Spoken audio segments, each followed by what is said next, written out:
Hello, Timberwolves fans. Are you ready for the explosion of Timberwolves basketball? I am your host, Paladino Joey, or Joey Awajan, and, well, it's episode number 57 of Timberwolves Explosion today. Today is May 21st, 2010. Yeah, it's been about 7 weeks since we've done a show, and, I deeply apologize. Of course, the first 4 or 5 weeks of this hiatus were due to lawn cleanups. We started pretty late on those, unfortunately, and that did not help. Things kind of dragged on and dragged on. We made progress, and it rained, and that made it drag on yet another week. Yeah, and then the lawn mowing made it drag on even longer. So yeah, that's why I've been away for almost 2 months now, almost 2 months. My last show was, the end of March? So, yeah, again, I apologize. No, you probably don't want to hear about that for so long. So we're going to get right into the gist of the show today. Well, to be honest, we're actually going to have 2 shows, hopefully fairly close to each other. The first one is just me today. Again, episode number 57, May the 21st. Yeah, the idea of the show today, well, we're going to talk about the playoffs. We're going to get into that. And then secondly, of course, the draft lottery. So, that's the other reason I kind of maybe wanted to wait post-draft lottery. Why talk about, hopefully the Wolves can get the third, They couldn't even get that. Yeah, the number 1 pick. And, it's better to talk about what we're really going to be doing with what we have. So, we'll get to that in the second half of the show. So, basically, well, of course, we're going to also, when we get into those Wolves topics, we're going to also get on the Facebook page, which is, of course, Timberwolves Explosion Facebook group. We'll talk about that later. First and foremost, again, Timberwolves Explosion is on thesportstuff.com and on iTunes. I thank each and every one of you always for downloading and listening to the show. And for those of you that have stuck with me during this long hiatus, God bless you. Thank you very much. You guys know who you are, and I appreciate you very, very much. And, of course, 2 of those names, at least 2 of those names I'll be mentioning when it gets to the Facebook page. 2 of my most loyal listeners. I appreciate you guys very much. Nigel Southern and Brent Jacobson. Thank you guys very, very much. I'll be talking to you guys very soon. Of course, remember this. We also have a call-in line on thesportstuff.com. We'll get to that later. Would like people to call in. That would be great. So, again, the playoffs. The playoffs, before I make this intro any longer than it needs to be, well, for the most part, the playoffs have been pretty boring. So I'm going to kind of briefly sort of dink around first before we get into the current stuff.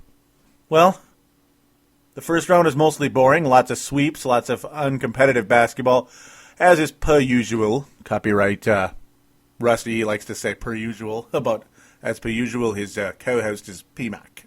G'day, mate, and all that good stuff. So that's a shout-out to you guys. I forgot. I owe PMAC an email, by the way. Yeah, that's another inside thing for him there. I'll get to that as soon as I'm done with the show, I guess. The first round was pretty boring basketball. Pretty uninspired basketball. Well, the Cleveland Cavaliers. Now... Cleveland Cavaliers and Boston Celtics. I'm going to get into that topic right now really quick before we actually get into that series. Yeah, very, very good series. The only good series in the second round, by the way. That's the only one I'm even really going to talk about when we get to the second round. Imagine that. Yeah. Now, remember at the beginning of the season, I predicted the Boston Celtics to win their second championship in 3 years. In fact, I've actually picked the Boston Celtics to win the NBA championship the last 3 years. Since they got the Garnett and Ray Allen deal, I picked them in 97, 98, 2007, 2008, 08, 09, and of course 09 and 2010. I have picked the Boston Celtics in consecutive years to win the NBA championship. Of course, I was correct all the way from early October in 08, and that felt pretty good. Little doubts along the way and all that good stuff. Last year, Kevin Garnett had a knee injury, and that screwed up a very nice opportunity. The Boston Celtics barely lost to the Orlando Magic despite the trash-talking, very classless Kevin Garnett on the sidelines, being on the sidelines last year. Very immature topic there. Now, of course, I'm going to digress really quick because I forgot to mention why there'd be two shows. I'm a little bit goofy right now because I'm just so antsy to get back behind the mic that I'm kind of rushing a little too much here. And I'll calm down. Yeah, the second show, of course, will be, I would really like to, and it's supposed to be with Marcus the Forecaster. I hope I can reach him and get him on. That'd be nice. He's a little tough to reach at times. Of course, he's wanted to do this show for quite a while. That's also been part of the delay. Yeah, that will be a State of the Wolves show. And, of course, I've got a very, very interesting nugget on Kevin Garnett. Yeah, Kevin Garnett, that people, I've never once heard this particular nugget that I'm, of course, going to save for when I'm talking to Marcus the Forecaster. Yeah, when I first told him, he was shocked. Something Kevin Garnett said when he became a member of the Boston Celtics. And it has something to do with his jersey. Yeah, I'm going to leave it at that. I don't want to hint any more and spoil it. Something to do with his jersey. And ladies and gentlemen, yeah, it will not make you feel very good about Kevin Garnett. No, and no, I'm not saying hate him, but it just, okay, I'll leave it there. It sent a very frustrating message. Frustrating, not disturbing, frustrating. It's not sick or anything. Okay, enough of the digressing. I digressed for another minute there. Sorry, guys. So, yeah. Now that I've taken that a little too far, of course, this show will probably be fairly long as well.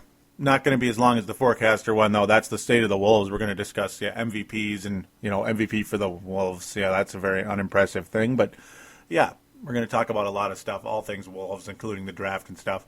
I'm going to briefly get into that again, as I mentioned, when we get to the draft lottery. So, yeah, excuse me. Yeah, you might notice I'm a little antsy. I'm so excited to be back, guys. I really am. I'm so excited to be back. So, yeah, it went to a point, like during the season, the Boston Celtics were doing so poorly that I changed my prediction to the Cleveland Cavaliers. Now, of course, I didn't even mention this on a show, so I could have maybe gotten away with it and said, yeah, I've stuck with the Celtics all along. I'm a genius. No, you wouldn't be a genius. That would be pure luck because the Boston Celtics, nobody believed in the Boston Celtics going into the postseason. The Miami Heat were on fire. The Celtics were playing terribly. The Cleveland Cavaliers looked like a team that was ready to possibly go all the way and finally win this thing. Yep, so I'm going to man up. I'm the host of Timberwolves Explosion, and I'm going to man up and tell you that I did change my prediction to the Cleveland Cavaliers in February and stuck with it into the second round, though I believe the Boston Celtics might make it interesting. I figured the Cleveland Cavaliers would, in fact, win that series, move on to the NBA Finals, and defeat the Los Angeles Lakers in the Finals. Well, we'll get to that part later, who I think is going to win the NBA Championship. Yeah. You guys could probably guess already. I'm doing a little flip-flopping. Yeah, just a little bit. But no, the Boston Celtics came out, kicked the Miami Heat's butt, basically, straight out. It was an unbelievable job by the Boston Celtics. Just took the Miami Heat, said, yeah, you guys had a little fun, now you can go home. They made Dwayne Wade look like Jordan with the Jordanaires, the Detroit Pistons deal back in the very early 90s, late 80s. They shut down everybody around Dwayne Wade. It was a one-man show. And Charles Barkley looked a little bit smarter with his famous quote earlier in the year, saying that Dwayne Wade's by himself and his teammates sucked, basically. Wade got a little offended by that. Well, it looks like the truth. Miami Heat done. Season dead. That was the end of that. And a very uninspired performance by the Charlotte Bobcats in their very first playoff appearance, destroyed by Orlando. End of conversation. Boring series, uncompetitive, trash. So now that leaves us with the outstanding Atlanta Hawks and Milwaukee Bucks series. Milwaukee Bucks look really good, but Atlanta Hawks, of course, the Bucks missing Andrew Bogut, Rusty and PMAC's favorite guy, of course. They're the hosts of The Crossover, which are also available on thesportstuff.com, and that show is fantastic, and I'm going to continue to say that forever. I'm going to continue to say that forever because it is. It is. Fantastic show. I absolutely love it. New Jersey Nets and New York Knicks, by the way. That's the teams they cover. maybe one of LeBron's new teams. I'm also going to get into that. They seem pretty convinced that LeBron's heading in their neck of the woods. Well, their team's neck of the woods anyway. I'm not so sure, but we'll get to that later. We'll see. As I continue to digress, that's just the way it goes. Atlanta Hawks start out great. Bucks win 3 in a row. Bucks hit a wall, fall apart, lose games, lose game 6 at home in a very uninspired fashion. Atlanta Hawks actually look like they know what they're doing. Finally, they actually shut down the Milwaukee Bucks. The Bucks die in the third quarter. Just absolutely shut down by a team in the Atlanta Hawks that they're the Polar Hawks. They're the Polar Hawks. Sometimes they look really good. Other times they look like they're Timberwolves level. And that's what they did in the second round, and that's the end of that series. Hawks and Orlando Magic. Very uninspired basketball. Now, of course, Cleveland and Chicago. That's the other Eastern Conference first round series. Pretty boring stuff. Well, no, actually it wasn't. Chicago actually looked fairly good. Joakim Noah looks really good. Derrick Rose looks really good. And, well, that's a team that's about one really nice super-duper star away from being a pretty good basketball team. A nice super-duper star. That's a little hint as to something I alluded to just a minute ago. So there you go. That's the end of the first round in the East. Well, in the West, there wasn't much good basketball play in the West.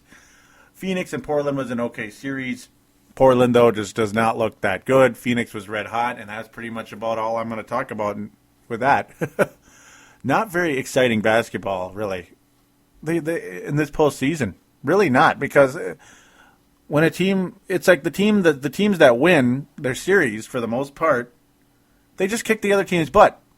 It's just like, can we get a little bit of competition here? Just a little. I mean, that's been the majority in these playoffs, and it's continuing in the Western Conference right now. Not that I'm complaining though on the Eastern side. Hint, hint, hint. I'm not complaining at all because I hate Orlando. Okay, sorry, Magic Man, which you're probably not listening, but he's the guy who calls into that crossover show.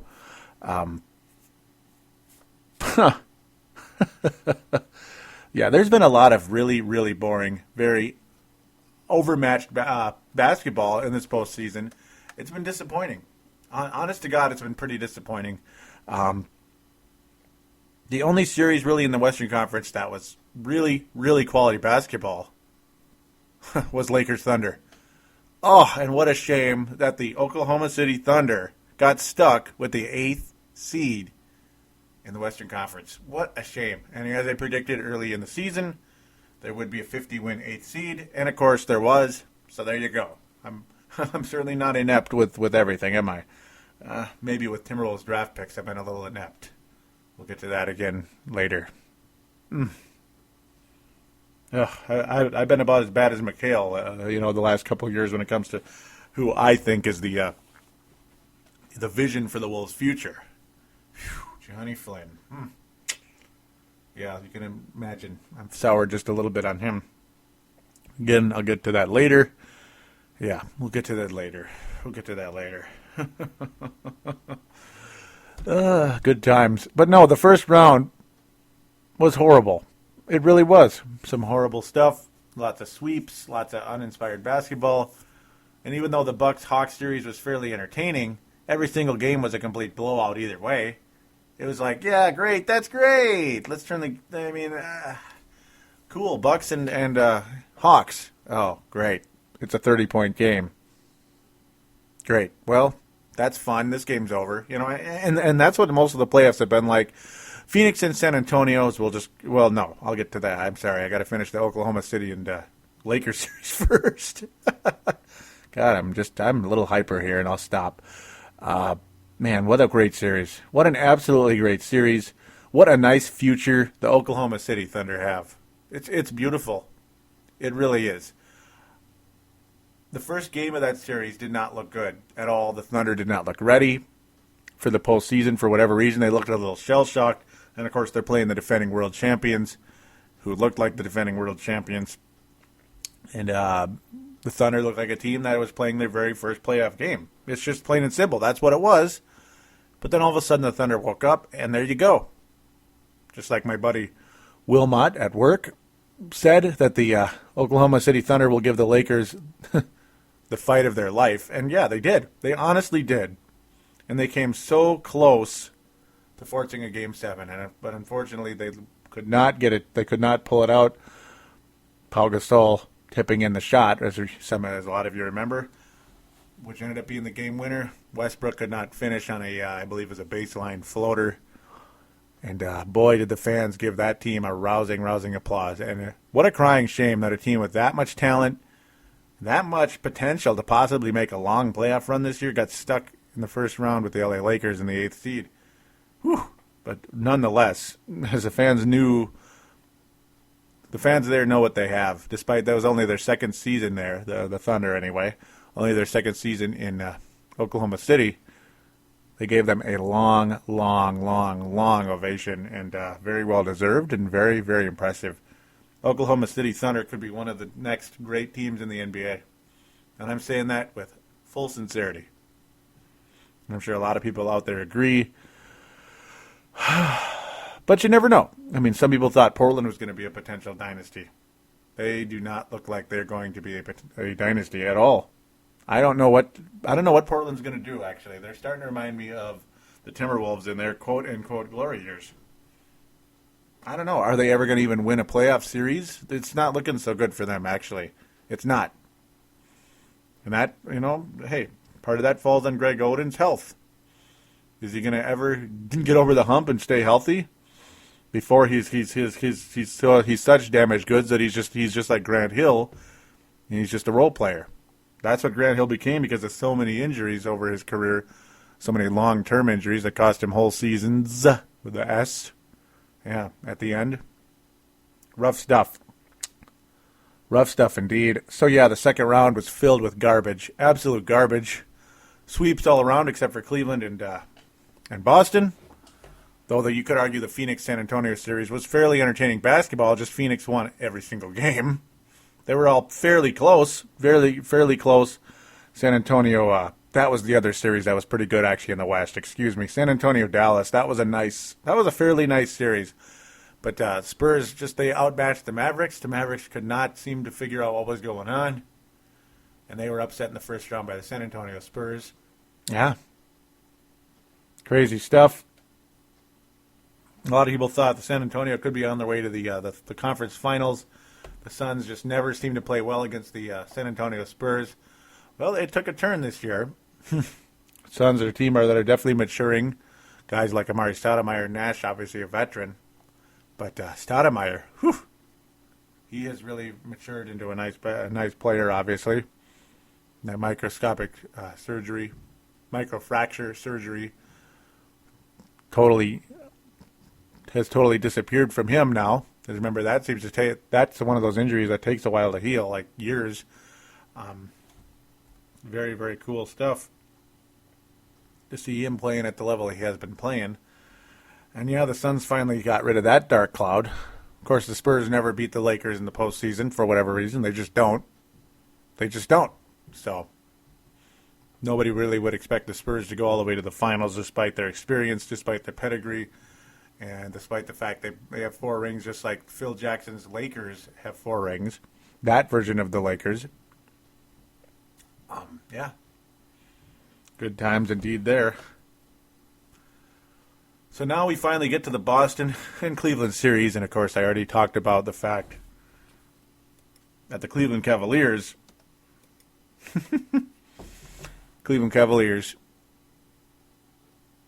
were the team that I picked to win the NBA championship instead of the Boston Celtics because of their 500 record in about this, a little bit before the second half of the year, 27-27. Very uninspired basketball by the Celtics. They even lost to the New Jersey Nets. Just amazing stuff. Paul Allen had Chris Humphries on yesterday, and he talked about that. Oh, Chris Humphries now, obviously Hopkins Royal legend, Gophers. Well, he wasn't really a legend. He only played 1 year with the Gophers. 1 year stand, you could call it. Good basketball, but that was all he played. I think that hurt his career big time. But yeah, the Celtics lost to the freaking Nets. That's how bad it got for the Boston Celtics this year. They almost lost to the freaking Timberwolves, too. How about that? Yeah, early in the year until Kevin Garnett tied up Corey Brewer, and that was the end of the Wolves. Good stuff. Again, Kevin Garnett being clutch late in the game. It's a miracle.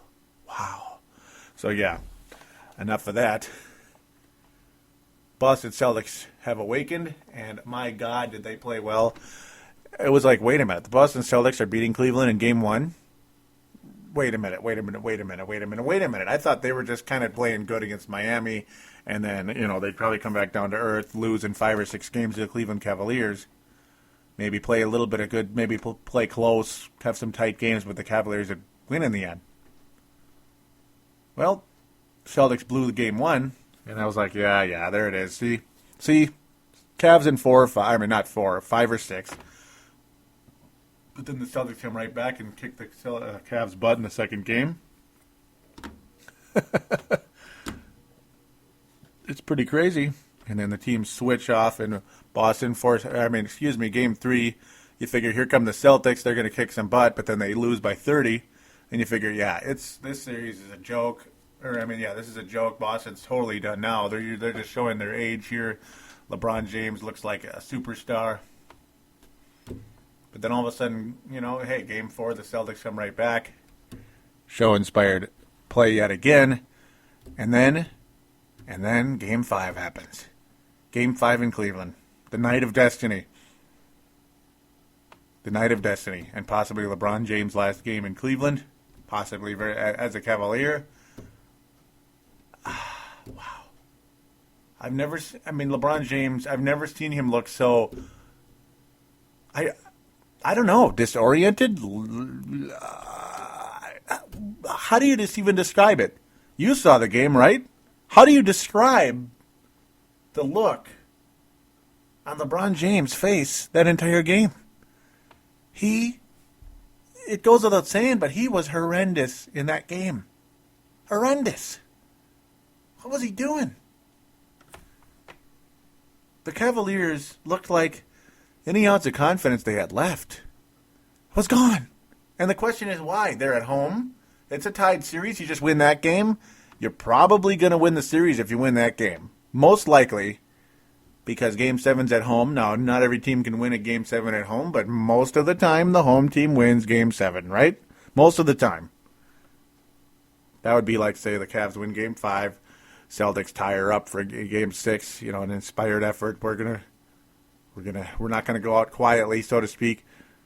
But no, the Celtics pound the Cavs on their home court. The Cavaliers settled for jump shots the whole time. Mike Brown's just bouncing around, just kind of being Mike Brown, being a mediocre coach on a supposed great team. I couldn't believe it. It was very mixed emotions for me all over the place. I love the Celtics. They're my second favorite team long before Kevin Garnett got there. I am not one of those Kevin Garnett bandwagon Celtic fans. The hell with that. The hell with that. Again, with that topic that I'm going to bring up next show. I'm going to keep teasing to that. To hell with all that. And no, I don't dislike the Celtics because Kevin Garnett's there. And I don't even want to say I dislike Kevin Garnett. I'm not even going to give him that much credit at this point. Because I'm over it. I'm over it, guys. And so should you be. Again, another hint. You guys should be over Kevin Garnett, folks. For one, it's a long time ago. And second, well, yeah. Again, I'll tell you.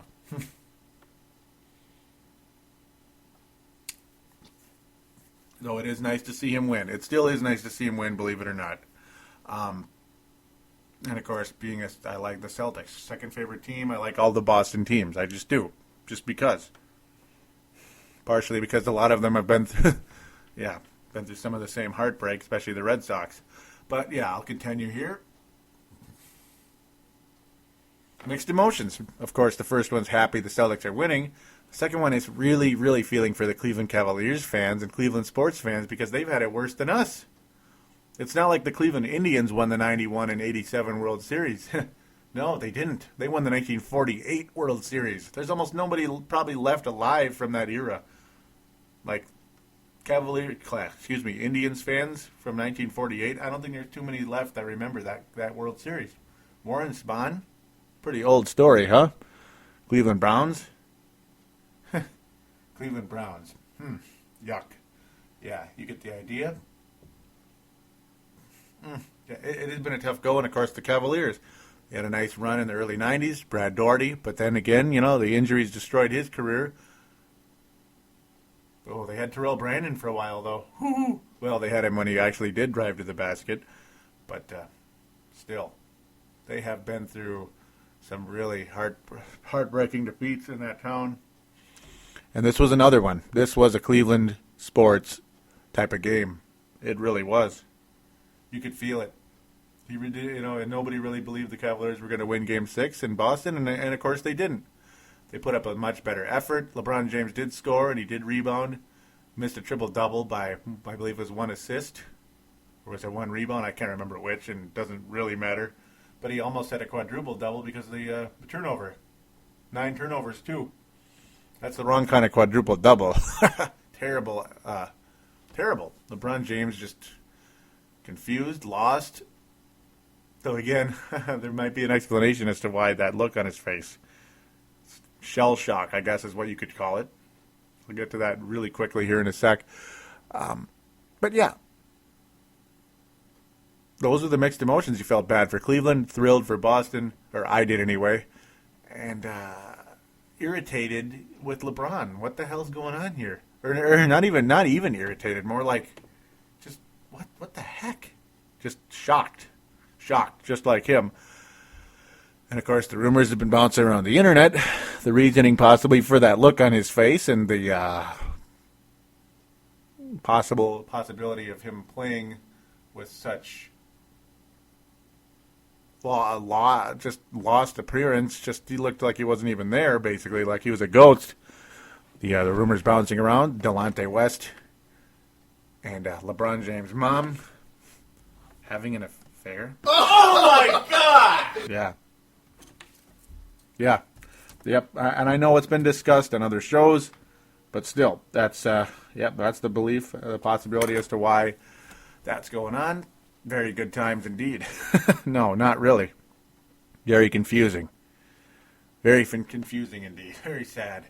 So, Cleveland Cavaliers are laid to rest for this season. Shaquille O'Neal, I thought at the time, could have played his last game.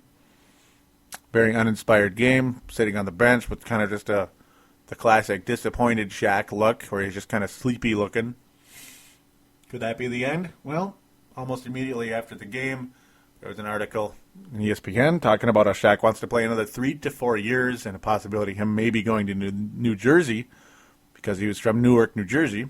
Grew up in the Brick City, born and raised, as he said when the the Lakers defeated the Nets in the 2002 finals after a sweep. Grew up in Newark, New Jersey, Brick City, born and raised. And he kept saying that over and over again. We're happy for him. But no, of course, reading his book, he grew up in New Jersey. Even though he doesn't really sound like a New Jersey guy, that's what he is. Because he's kind of been a little bit all over the place. Shaq, military father or stepfather, excuse me. But yeah, that's how that went.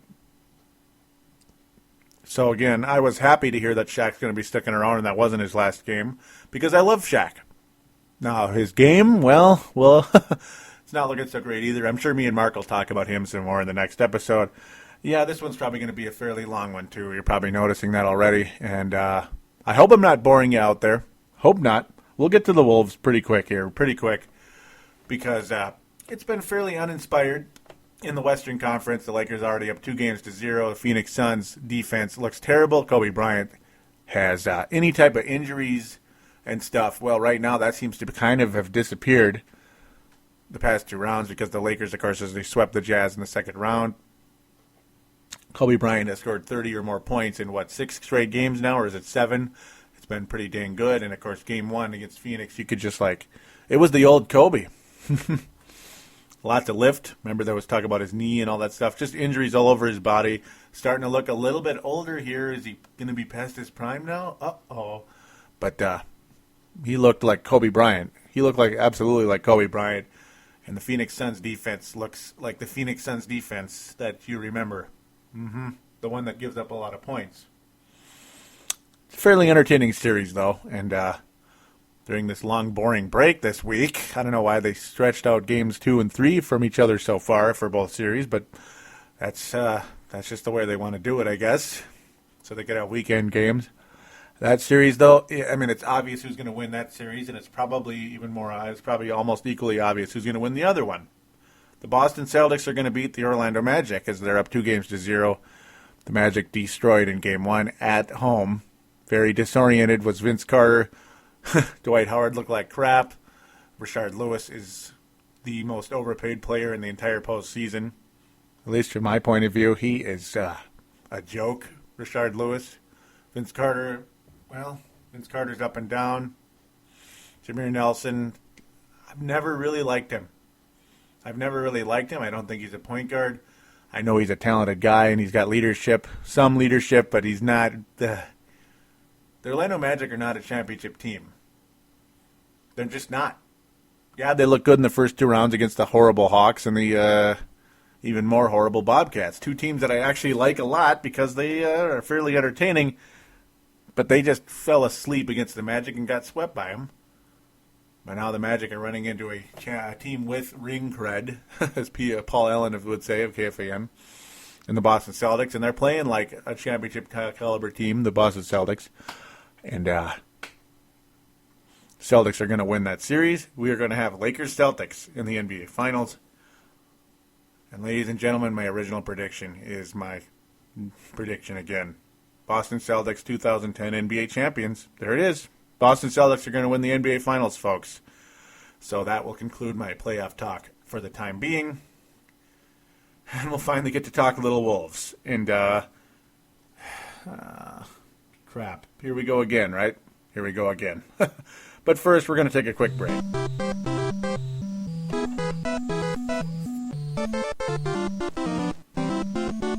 And we are back here on Timberwolves Explosion, episode number 57, which is a reminder for iPod users, along with Microsoft Zune and all that other good stuff. Again, episode number 57. Thanks again for listening. Here we go. Well, this was it, folks. This was it. This was it. This was the year the Timberwolves are going to get John Wall. Yeah, sure, Johnny Flynn might not have been the right pick for the Wolves. Oh, sure, Ricky Rubio will probably never be here. But John Wall sure the heck will be. And even if we don't get John Wall, we will sure as hell get Evan Turner. And we will have the future of legends in Minnesota because we're gonna get John Wall or Turner for sure. Because this is the year. Screw all the bad luck. Paul Allen is joining. Paul Allen is joining David Kahn because, Paul Allen of KFAN finally got something right. He finally picked the right winner for the Kentucky Derby in Super Saver. So David Kahn wants to bring Paul Allen to Secaucus, New Jersey for the NBA Draft Lottery. Because you know what? The Wolves have to win the draft lottery this year. They're going to at least get the second pick. Heck, I even dreamt that night. Yeah, imagine that, me dreaming about the Wolves and the lottery. Because, yes, this was the big year. This was it. We can set aside all our bad luck, all our bad draft picks, because we can't go wrong, folks. We can't go wrong this year because we're going to get Wall or Turner and hopefully Wall. But, yeah, it's going to happen regardless because we're going to at least wind up with the second pick this time around. There's just no doubt about it. There's no doubt. So the draft gets started. Of course, Marcus the Forecaster in attendance because this is the biggest lottery ever for the Wolves, at least since 92 when Shaquille O'Neal was available. 92, yep, remember. In the following year, well, we were gonna probably get Chris Webber that following year, maybe Hardaway or something. Yeah, of course we were. Of course. There's no doubt about it. No doubt. Oh, you could go wrong, folks. You can go wrong with the draft lottery in the NBA. Oh, you can. And how many times have the first two picks slipped because some other SOB team or two always pops up? And about 80% of the time, they happen to be from the East Coast. They happen to be a bigger city. I know I'm not talking about conspiracies, but it just, for some odd reason, tends to be that way every flipping time, except for the Clippers last year, who, oh, by the way, play in the second biggest market in the United States, despite the fact they are the minor league basketball team in Los Angeles, by far.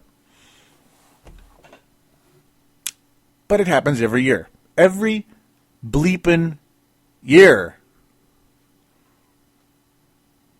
A team or two teams pop up into the top three, and every bleeping time, the two teams that are, neither one of them ends up with the top pick or even the second pick, to add insult to injury. It's the way it seems to always go. The Chicago Bulls, well, at least the Miami Heat only moved down one. But as I continue to seethe over this, things looked okay. They looked all right until the sixth pick went to the Golden State Warriors. And then they're like, uh-oh, that means the Washington Wizards and the 76ers have moved up into the top three. And it's like, oh, terrific. But we'll be the other team that's going to wind up in the top three. It's going to be Minnesota or New Jersey, but it's going to be the Wolves. Well, here comes the fifth pick. Moment of truth. Sacramento. Everything is going to be okay because it's going to be the Nets, number 4. It's going to be the Nets. It's either the Wolves or the Nets, but it's going to be the Nets because that's just the way it's going to be. But like clockwork, up comes the card. And the fourth pick goes to, well, who do you frickin' think? The Minnesota Timberwolves. What? This is beyond belief! That's right. The Minnesota Timberwolves. Oh, come on! Seriously. Oh, come on, man. Yeah. Yep. Why? Ah! And that's pretty much my thoughts. My thoughts, Marcus's thoughts, heck, even Antonio's thoughts, because he was over too. Washington Wizards win the lottery. The Nets didn't even move up to number 2. The Nets and the Wolves both pushed down 2 spots because of 2 big East Coast teams. Well, not that the Nets aren't East Coast as well. Imagine that. All East Coast teams in the top 3. What a surprise, just like the Bulls years ago. And Miami, and then Minnesota pushed down to number 3 that year. Miami was supposed to be number 1, but they got second, and they wound up with Michael Beasley. Suckers. We'll talk about that again, too. Nigel Southern actually putting a post on there. Talk about that in a second. But, well, there's your draft lottery, folks. The Wolves get the 4th pick. And once again, for the 400 quadrillionth time, other than just flat getting lucky in 95 with Kevin Garnett, the first high schooler in, 20 years at the time to come to the NBA. Once again, the Wolves will not be getting a franchise-changing player, at least from the looks of things. But, of course, you're in and you're out. There are franchise-changing players in the draft. It's just that there's no guarantee. We actually have to pick the right one.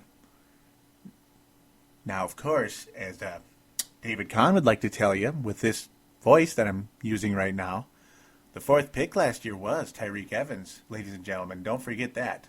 And no, the Wolves would have been right because the Wolves would have taken Tyreke, number 5, guaranteed. But, of course, the Sacramento Kings were the 4th pick, and that's just how it goes. Too bad. Since it's illegal for the Timberwolves to move up in the draft lottery ever, via the actual lottery part, not trading, you're screwed. So if the Wolves were to try to land Evan Turner, because John Wall's not going to come to the Wolves, the Wizards are going to draft him. That's just a 99.99999% chance. You don't pass on John Wall, you keep him. And you don't really, if I'm the Washington Wizards, I couldn't care less about Agent Zero because that's what he is. I have lost interest in Gilbert Arenas the last 3 to 4 years. I really have. $120 million, was it, for Gilbert Arenas? It's just, like, what were they thinking? I mean, at the time, I thought it was idiotic. Now it looks historically idiotic. And, of course, no offense to the owner who signed that deal. He's no longer with us. His widow was able to claim that first overall pick for the Wizards before handing over new ownership to the new owner. I already forget his name, and it doesn't matter to me right now. We'll talk about it later with Marcus. It just doesn't matter. Got to get on with the show here. Yeah, Washington Wizards are going to keep John Wall. I mean, they're just going to. Flip Saunders loves his point guards, and that's one of the things he's really good at is developing point guards. It's a good situation for John Wall, actually. As much as I dislike the Wizards, and I'm just bored to death with the Washington Wizards. Bored to death with them. Philadelphia 76ers, well, they just look like a team that would, I don't know. Evan Turner would look nice there. But, of course, the good news and the bad news about this, Philadelphia is willing to trade the second pick. The bad news is that the taker would have to take on Elton Brand's contract. That would mean Al Jefferson most likely would have to be given up. And that kind of sucks because that's probably your biggest chip going in to this summer to improve your team. So if you have to already get rid of your biggest chip just to get a pick that you could and should have had, well, maybe not should have had, but you could have had if things just were a little bit different, kind of sucks. You have to lose that chip already. So right now, my interest level is not all too high on that idea. Evan Turner has a chance to be a great player, and I even was about to endorse him earlier in the year as my guy, even if the Wolves had the number one pick. As much as I like him, I don't think he's that good. I don't think he's a Kevin Durant type player. If he is, trade Al Jefferson and the fourth pick for Evan Turner. Do it. But no, I don't think he's at that level. I don't think anybody believes that. So, and yes, Kevin Durant's going to be the kind of guy a lot of people are comparing to right now. Because he emerged in such an amazing way this year that, I mean, everybody wants a player like that. And you just ain't going to have him. 99% of you ain't going to have him. Or 95%, whatever the math would be. Because only, a few teams have players like that. Kobe, Kevin, Durant, LeBron, players like that. Yeah, there aren't many of them. They don't come very often either. So good luck to the Wolves there. And, of course, the consensus pick at 4th overall, well, get excited, folks. Get excited. Wesley Johnson of Syracuse. Another Orangeman. Folks, if you listened to my show, the last episode 56, do you think right now I want to touch a Syracuse Orangeman right now? Do you think I want any part of that team right now? I don't. Not right now. But there are things about Wesley Johnson that are intriguing. And I'll get to that in a second. First, I better get to the Facebooks before I forget, because that just wouldn't be nice. Nigel Southern talks about, now this was back on April 15th. I'm going to try to be brief about this, but he says, rest in peace to the 2009-2010 season. All fans are in the hands of Con and Rambus. Let's hope they pull all the right stings and get us the best possible player they can and make the right choice in the draft, no matter what pick we get. Yeah, that's the thing. We did get the 4th, unfortunately. But yeah, this is a thing that I like. One final note, I was a huge K-Love fan. But in the last few weeks, I have no question. I mean, I have to question his attitude. Sure, he wants to start. And, of course, Nigel says he would like him to. But if he still gets good minutes off the bench to lead the second unit, then do your job for the team and suck it up, princess. Oh, I love that line. Get on with the job. All talk is that Big Al and Love can't start together, so perhaps one will go. Which one might it be? All will be revealed over the coming months, whatever the outcome. This promises to be the most exciting offseason for the Wolves in years. And yes, for me, I believe it is the most exciting offseason of all time for the Timberwolves. And if you want my opinion, I'm going to give it right now on the whole Kevin Garnett and Al Jefferson. Kevin Love and Al Jefferson. Now, certain players fit in the triangle and certain players don't always fit in the triangle. But in terms of attitude, in terms of skill, in terms of approach going into the summer. I'm going to upset some of you people out there when I say this, because I think some of you are going to disagree with me, a good number of you. Kevin Love is the man I want to be. Kevin Love is the guy I would trade to the two. Al Jefferson actually is better defensively, believe it or not. He showed that later this season when he played the power forward position. Me and Marcus, again, will get into that in the next show. God, that's going to be fun if I could just get him on here. Oh, so hard to reach him sometimes. Whew. Hardest man to reach in the world is Marcus, by the way. Especially when I need to do a show, even as much as he wants to join. Al Jefferson at center is a disaster defensively. Kevin Love at power forward is a disaster defensively. Al Jefferson at power forward is halfway decent at times. He actually looked impressive blocking some shots. And believe it or not, he reminds me of Hakeem Olajuwon a lot. He really does. And I don't mean that he's as good as Hakeem, but even the way he blocks shots at times, it looks kind of similar. You can tell that Al Jefferson absolutely admired and emulated Hakeem Olajuwon growing up and when he developed his game as he was growing up. So I figured, hey, if Hakeem Olajuwon was willing to work with Kobe Bryant on his post moves, and yeah, Kobe Bryant developing just a kick-ass fadeaway with that dream shake, why not have a guy in Al Jefferson who actually does play very similar to Hakeem Olajuwon? Why not have Al Jefferson work with him? Well, Al Jefferson is going to work with Hakeem Olajuwon this summer. Yes, he is. And I'm extremely excited about that. And I would rather keep Al Jefferson than Kevin Love at this point.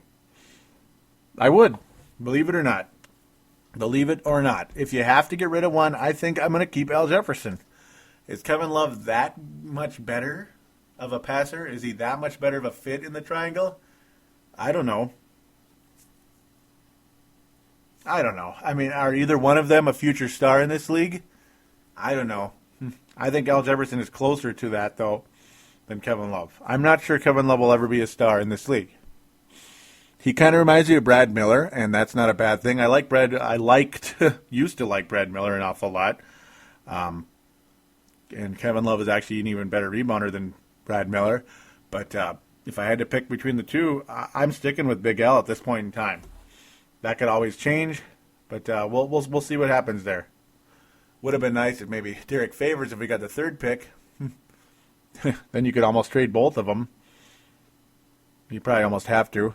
And, of course, the whole Darko situation is still up in the air. If they decide on that with possibly taking DeMarcus Cousins or not.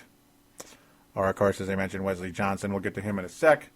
So, yeah, going to leave things there. Brent Jacobson mentions here, he talks about how David Kahn invited Paul Allen to Secaucus, New Jersey for the draft lottery. And, of course, we're hoping for the number one pick at that point, and that didn't happen. But nice to hear from Brent Jacobson there. Sorry that was short, Brent, but yeah, I mean, it's just one of those things that already took place, of course. Unfortunately, we didn't get the number one pick. Sucks. Nigel Southern brings up the idea of bringing in Michael Beasley. My comments were more or less that I just, as much as that's a savvy stock trading right there. And of course, Nigel, I believe he's into the financial arena, from what I saw on his Facebook. Hey, buy low, sell high. Heck yeah, and I've been into I've been in that too. But the funny part is, even when you buy low on a guy like Michael Beasley, it still could be a potential risk, but could be a big reward too. I just don't like Beasley's attitude. That's kind of been my take. Nigel seems to agree, but also at the same time, he's saying, he doesn't believe that Beasley's going to turn out like Kwame or the Candyman. And, Kwame Brown, of course, number one overall pick, Candyman, number one overall pick. Complete disasters, all-time disasters. One of them was a great Michael Jordan pick. He has two doozies, by the way. Adam Morrison with the third overall pick in '06. Even worse than Randy Foy. But, yeah. Nigel then quickly is like, screw it. Next rumor, please, which is kind of funny. I like how he worded that. Yeah, maybe you look at Michael Beasley, but I don't know. We'll see. I don't know. I'm just, he's not my top choice, that's for sure. But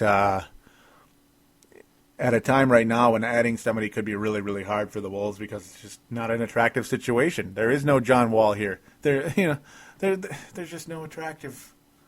There's no attraction right now to Minnesota. It sucks. It does. It really sucks. You could probably hear it in my voice how much I hate it. So then now we get into the current situation.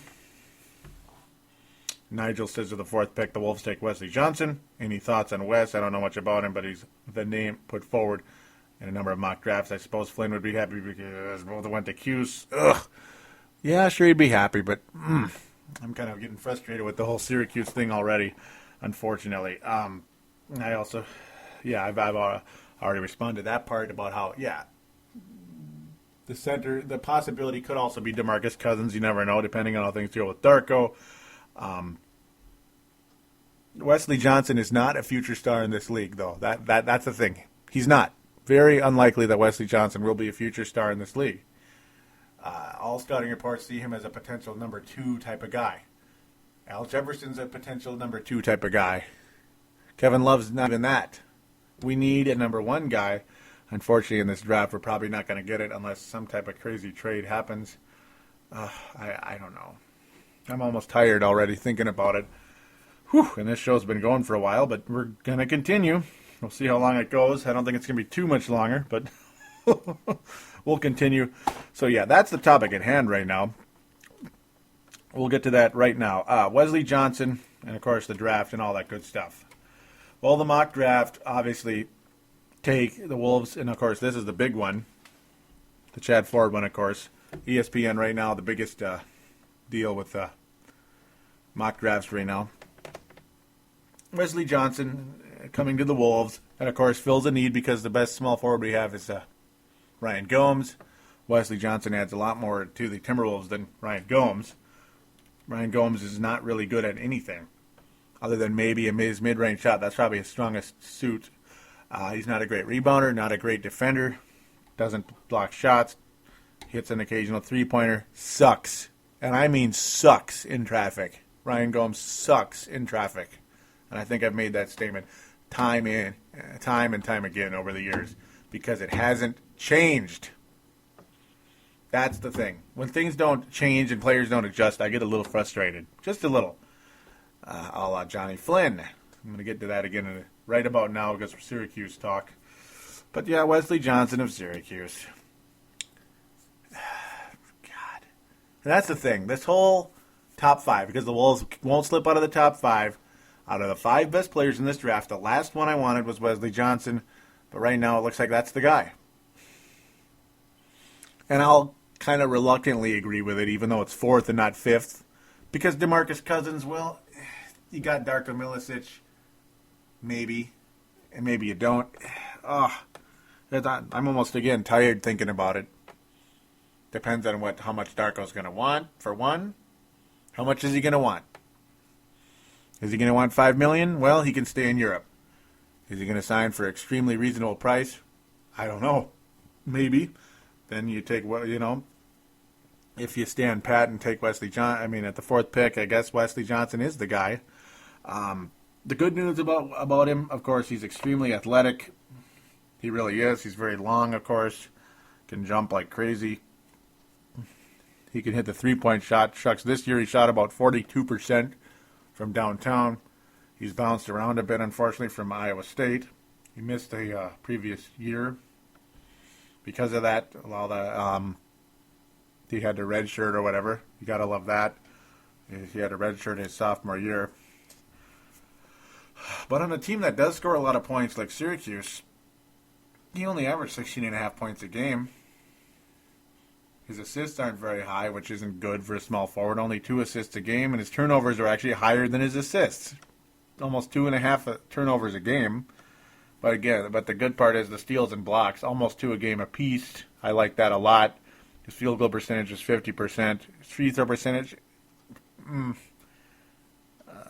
I guess it's okay, about 70 7%. That's okay. Not really great. And the talk is, of course, and as we've seen, he doesn't really get to the free throw line anyway. Again, that's definitely not your franchise type player. Your franchise type player gets to the free throw line, and Wesley Johnson is not that guy. He just isn't. But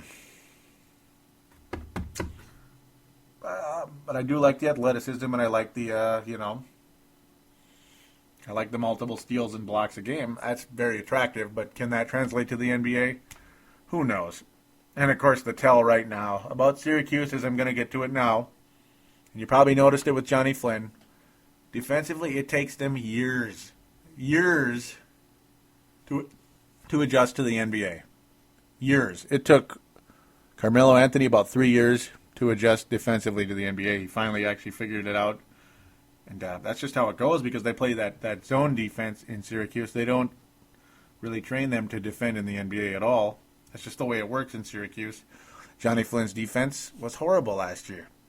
Yeah, he created some turnovers just like Wesley Johnson's probably going to do in the NBA. But he's going to get beat over and over and over again on pick and rolls. Johnny Flynn was terrible defending the pick and roll. He was terrible defending the give and go. And he was terrible defending the backdoor passes. Just terrible at it. And expect the same from Wesley Johnson. If he's a Timberwolf. It's cute that he'd be the 4th pick and that he wears number 4. Isn't that cute? Yeah, that's another foreshadow for something I'm going to talk about in the next show, and I'm not even going to say what it is yet. Yeah, I'll let you guys connect the dots. Yep, that's a big one. It's a doozy, folks, that we're going to talk about on the next show. He's not very physical at all. Shucks, he's under 200 pounds despite the fact he's 6'7". That's kind of weak. I just don't know. I don't know. Doesn't tickle my fancy. He really doesn't, and David Kahn has constantly been talking about doesn't necessarily mean we're going to be at the 4th pick in the when the draft happens.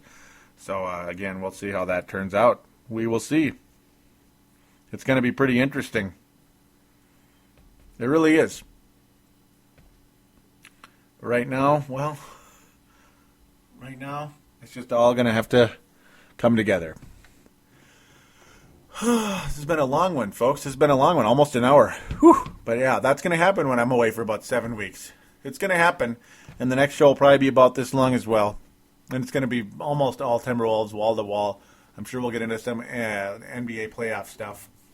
I'm sure we will. Shucks, we might record that show later this weekend. But we won't release it right away. And maybe we'd release it 2 or 3 days after they record it, just for the sake of giving this show a little chance to be out there first, just to be fair.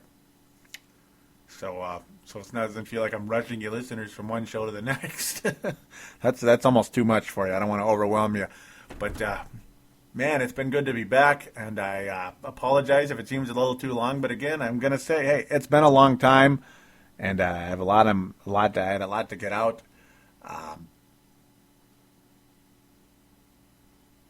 Johnny Flynn, I soured on him late in the year. So it's like, I don't know. The thought of, Johnny Flynn will be happy to have another Syracuse guy on the team.